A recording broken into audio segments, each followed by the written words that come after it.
Buckle up, everyone, because today we're diving deep into Sure. the Chinese auto industry's rise and how it's shaking up the European market. It's like Right. watching a No. high-stakes game of automotive chess. Our source for this deep dive is an article from a Portuguese business publication called Eco. Okay. The title, How China is Pushing European Auto Giants Against the Wall. Wow, that's Now, picture this. okay. You're cruising in your reliable German car, Yeah. but the future Yeah. might hold a sleek, tech-packed Chinese EV instead. That's good visual. The article starts Yeah. with a pretty shocking event. Oh, Carlos Tavares I've heard of being suddenly leaves Stellantis, what? the company behind Yeah. Peugeot, Fiat, Opel. Huge company. Yeah, the world's fourth largest automaker. Wow. And this departure Yeah. signals the intense pressure these companies face. Yeah, it's got to Not just disappointing financial results, but Oh, the wow. feeling of being overtaken by the Chinese. totally. And it's not just Stellantis. Oh, really? Volkswagen, No way. considering closing factories in Germany In Germany. for the first time Huh. in its 87-year history. Wow. That's It's a move I mean, that was unthinkable until recently. that makes you wonder. Even BMW's CEO Oliver Zips Yeah. admits the foundation of their success is crumbling. That's a powerful statement. So while Europe's hitting the brakes, Okay. China's EV sales in Europe are accelerating. Interesting. We're talking 70,000 units sold Wow. just in the first half of 2024. That's impressive. A 26% jump from the previous year. They're gaining momentum. Yeah, and those gains translate to market share. So their slice of the pie is getting bigger. Exactly. Oh. In June 2023, Yeah. Chinese EVs held a little under 6% of the European market. Mm-hmm. A year later, Okay. it's over 7%. So it might not seem like a huge jump. Right. But- But the trend is undeniable. It's steady growth. And there are some real success stories driving this growth. So, like, specific examples. The Volvo EX30, made in China, Oh, wow. was the third best-selling electric car in Europe In all of Europe. in the first half of this year. Wow. And get this, Yeah. the MG4, I've heard of them. also made in China, Really? came in fourth. Wow. These aren't niche players anymore. It seems like they're becoming mainstream. And it's not just because they're offering cheaper options. Mm-hmm. They're innovating across the board. So it's the technology, too. From battery tech to self-driving features. Like a whole different ballgame now. Oh, right. Let's break down these innovations. Yeah, let's get into the details. Starting with batteries. Yeah. The heart of any EV, Mm-hmm. and CATL, Okay. a Chinese company, Mhm. is leading the charge. I see. They're developing next-generation battery technology, Like what? including solid-state batteries, Solid-state batteries. and their innovative Quillen cells. I've heard about those. So for those of us who aren't battery experts, Right. what's the big deal here? Yeah, good question. Imagine charging your EV Hi. in the time it takes to fill your gas tank. Really?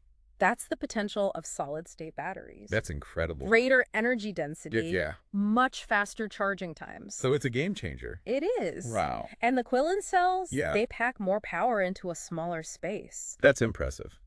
No wonder CATL is partnering Yeah. with global giants like Tesla and Hyundai. So they're not just catching up, they're Yeah. leading. They're setting the pace. Wow, that's a big shift. And then you've got companies like BYD Neo and XPeng I've heard of those. offering EVs with advanced tech Cool. at prices that are very competitive. So it's affordability and innovation. Exactly. Okay. And speaking of BYD, Yeah. their sales have been skyrocketing. I know, I've been reading about that. In 2023. Yeah. They became the world's top EV producer Beating Tesla. for passing Tesla. Wow. Their global sales jumped 73%. That's a lot. Yeah, they're a force to be reckoned with. No doubt.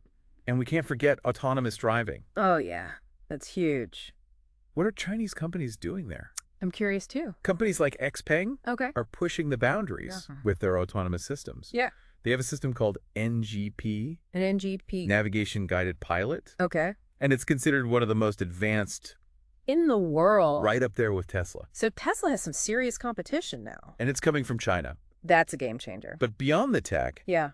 what else is making these Chinese EVs appealing? Good question. Well, they're tapping into the demand for Okay. sustainability. Makes sense. Carbon neutral factories Mm-hmm. using recycled materials. Yeah. It resonates with eco-conscious consumers. especially in Europe. So it's a package deal.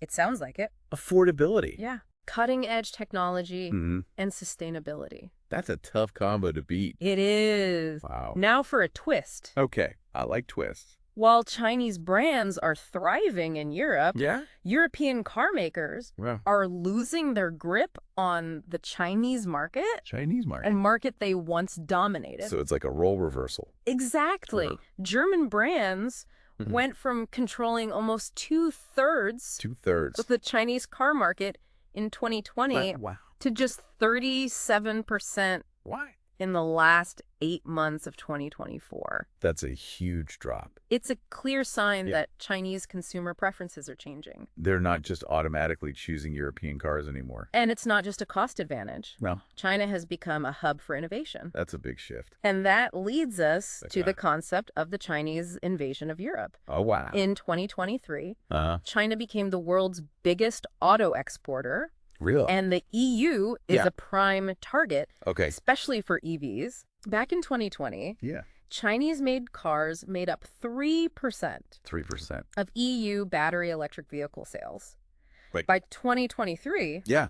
that share jumped to over 20%. That's a huge increase. Out of that 20%, Okay. Chinese brands themselves Mhm. hold around 8% of the market. Wow. That's impressive growth. And remember MG? Yeah, the ones we talked about. That's a prime They example. were a British brand, right? Once British, Yeah. now owned by China's SAIC Motor. I see. They've seen their European sales double Double. for 4 years in a row. 4 years in a row. They even overtook Tesla, That's the... most exported brand to Europe in 2023. Wow, that's a comeback story. It is, Yeah. but the EU isn't just watching this happen. They've imposed tariffs on Chinese EVs. To protect their own industry. Right, But- but the Chinese auto industry Yeah. is incredibly adaptable. How are they doing that? Well, one way is by setting up factories in Europe, Oh, smart. producing cars locally. Helps them sidestep the tariffs. And be more competitive. Exactly. Okay. For example, Yeah. Chery Automobile Mm-hmm. partnering with Spain's EV Motors Oh, wow. to build a factory in Barcelona. Interesting. So they're bringing production closer to consumers. Yeah. Smart move. And other Chinese companies are doing the same. Like who else? Leap Motors working with Stellantis Okay. and Yeah. SAC Motor, Hello. Xpengili, Mm-hmm. and BYD. They're all jumping in. It's a full-fledged European expansion. Wow. But this shift Yeah. raises questions. What does this mean for European jobs and the economy? That's a big question. The article points to Germany, Germany. where the auto sector contributes 7-8% Wow. of their annual economic output. That's a big chunk. And the impact is already being felt. You see it already. Stellantis' Mirafiori plant in Italy, Okay. where they build the Fiat 500e, Yeah. their production dropped By how much? over 60% 60%. in the first half of 2024. Wow. And even Audi's factory in Belgium, Really? the one making the Q8 e-tron, Yeah. is facing potential closure. So the stakes are high. They are. This is intense. It paints a pretty sobering picture Yeah, for sure. for the future of the European car industry. Yeah, no doubt. But the story isn't over yet. So there's more come. The question is, how will European automakers respond? Yeah, I guess we'll have to wait and see. We will. This is fascinating, though. It is. I'm hooked. Me too. All right, let's keep going. Let's do it. So before the break, Yeah. we talked about Mm. how the Chinese auto industry Yeah, is really making moves in Europe, it's really... leaving European car makers with Yeah. some tough choices. Right It's now. like watching those I know. tectonic plates collide in the auto world. Oh, that's a good one. And those aftershocks, Yeah. they're being felt globally. Definitely. But let's not just dwell on the problems. Yeah. Let's talk about solutions.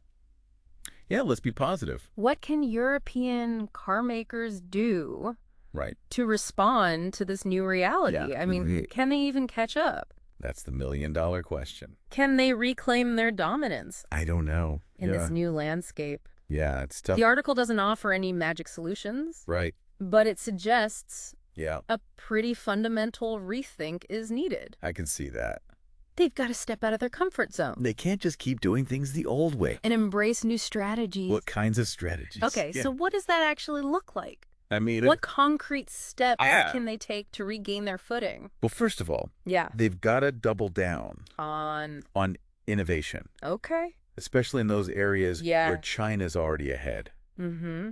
So like battery technology, Yes. autonomous driving, connected car features, All that stuff. They're playing catch up in some areas, I guess in some ways. but they also have strengths they can leverage, Oh, for sure. like their reputation Yeah. for luxury vehicles People still love those. and high-performance cars. There's a certain cachet there. So Yeah. play to those strengths, Yeah. but also recognize where they need to improve. Right. It's about balance. And it's not all about the tech either. Oh, right. Streamlining operations, Yeah. becoming more efficient, Uh-huh. maybe rethinking their manufacturing footprint.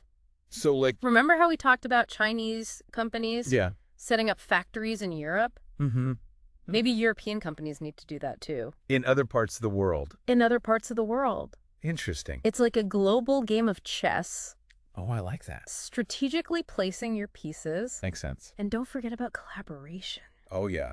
Teamwork. Maybe they need to be more open Shoot. to partnerships, Oh. joint ventures, even Yeah. with Chinese companies. That's a bold move. But it could be beneficial. In what way? It could give them access Ah, to new technologies, to Yes. those rapidly growing markets. right. But there are risks, Like what? geopolitical tensions, Huh. concerns about intellectual property theft. Those are real It's concerns. a delicate balance for sure. For sure. But sometimes Sometimes. you need to dance with the competition Oh, I like that. to learn some new moves. That's a good way to put it. So Yeah. it's not about avoiding the competition. No. It's about engaging with it strategically.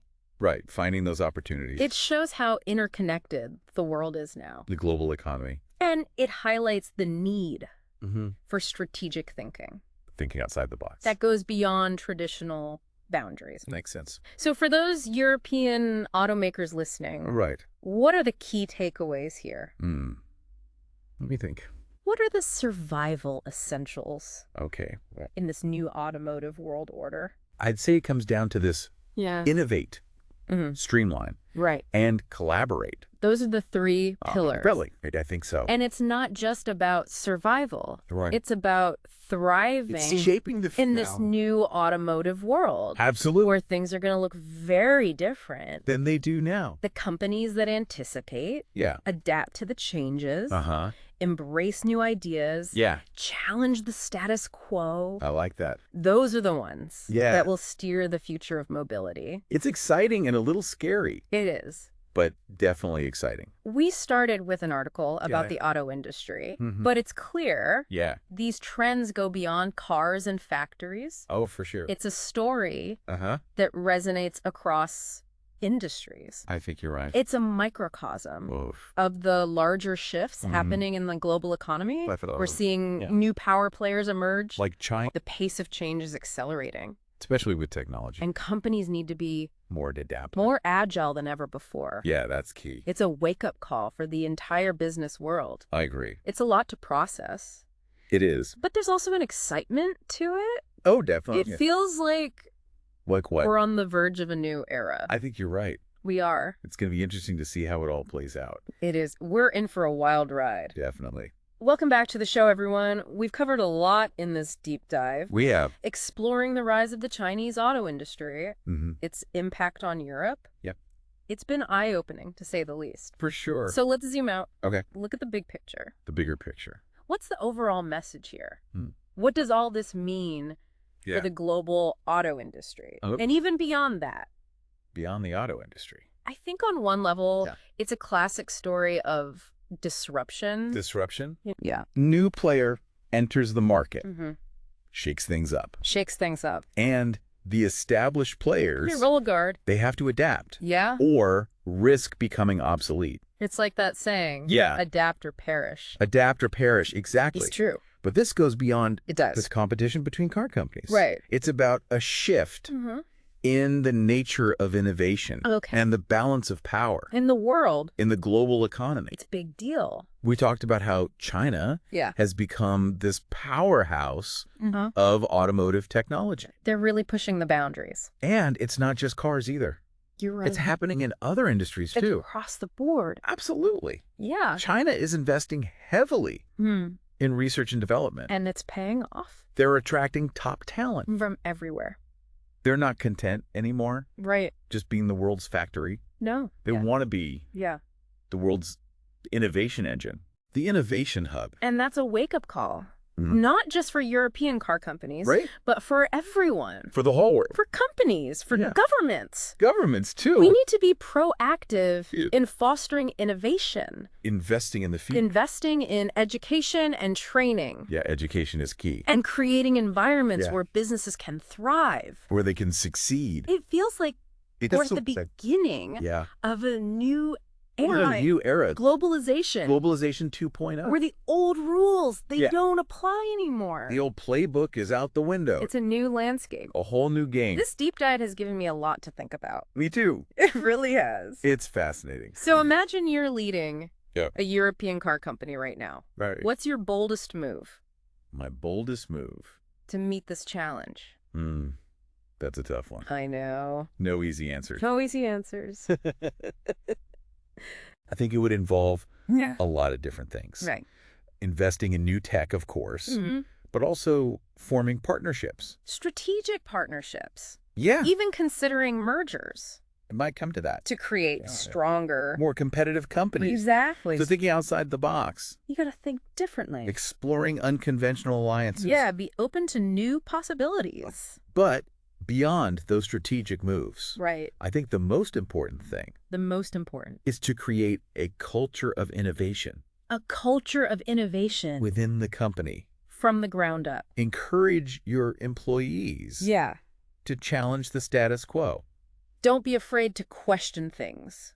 To experiment. To try new things. To think differently. Yeah, that's how you stay ahead. That's how you stay ahead. In this crazy world. It's not just reacting. Right. It's about shaping the future. Be the disruptor. Be the disruptor. Not the disrupted. I love that. Me too. Well, that's a great point to end on. I think so. This deep dive has been incredible. It has. We've explored so much. We've learned a lot. The rise of the Chinese auto industry, the challenges facing Europe. The global implications. It's a complex landscape. It is. And it's constantly evolving. Every day things are changing. But one thing is clear. What's that? The future of mobility is going to be vastly different. Different from what we know now. From what we see today. That's both exciting and a little scary. It is. But mostly exciting. Mostly exciting. I agree. I can't wait to see what happens next. Me neither. This is just the beginning. And that's what makes it so fascinating. It is. It's like a whole new world opening up. A whole new world. Yeah. Well, thanks for joining us on this journey. It's been a pleasure. And to all our listeners out there. Yeah. Keep exploring. Keep learning. Keep questioning. Keep thinking. And keep those engines running. I like that. Thanks, everyone. Thanks for having me.